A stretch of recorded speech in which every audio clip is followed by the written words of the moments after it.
kuva kuri tariki 21 kugeza 28 Nzeri muri uyu mwaka wa 2025 mu mujyi wa Kigali. Murabyibuka ko habirimo shampiyona y'isi y'amagare itegurwa n'ishyirahamwe ry'umukino w'amagare ku isi UCI. Ibi rero byari ibirori ku banyamujyi benshi barikurikiye kuva ritangiye kugeza rirangiye.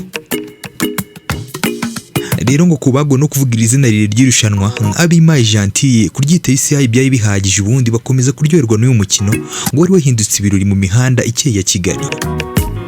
Ku itariki 27 Nzeri ubwo yari kubishyura irushanwa ry'abakobwa batarengeje imyaka 19 y'amavuko ndetse n'iry'abagore babigize umwuga.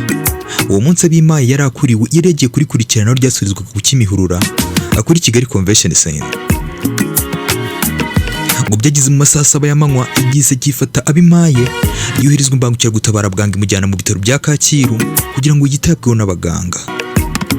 Abimaye yagize ati nta mituweli nari mfite, nta kintu na kimwe nari mfite, ariko baranyakire ntacyo bitayeho baramfasha.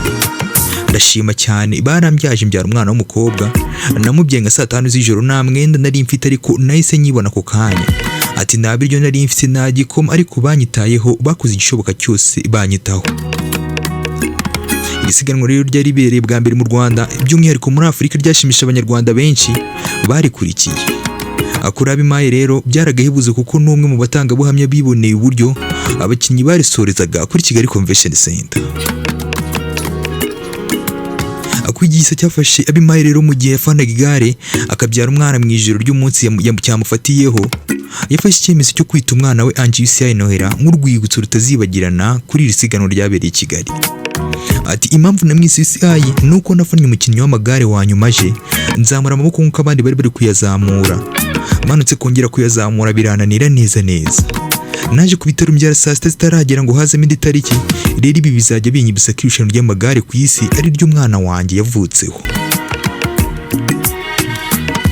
Umugabo rero w'Abimaye Narwimo Ildefonse yashimiye ubuyobozi bw'ibitaro bya Kacyiru kuba bwarabafashije umugore we uko bwari bubishoboye kandi atarafite ibyangombwa by'ibanze bisabwa umubyeyi kugira ngo abyare neza.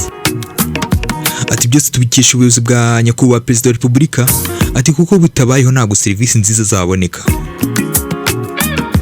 Abimaye azirikana ko yakoze ikosa ryo kutitwaza igikoresho yashoboraga kujyana mu bitaro mu gihe igise kimutungura kandi abizi ko akuriwe. Yasabye ababyeyi rero bose bakuriwe guhora biteguye isaha n'isaha ko babyara.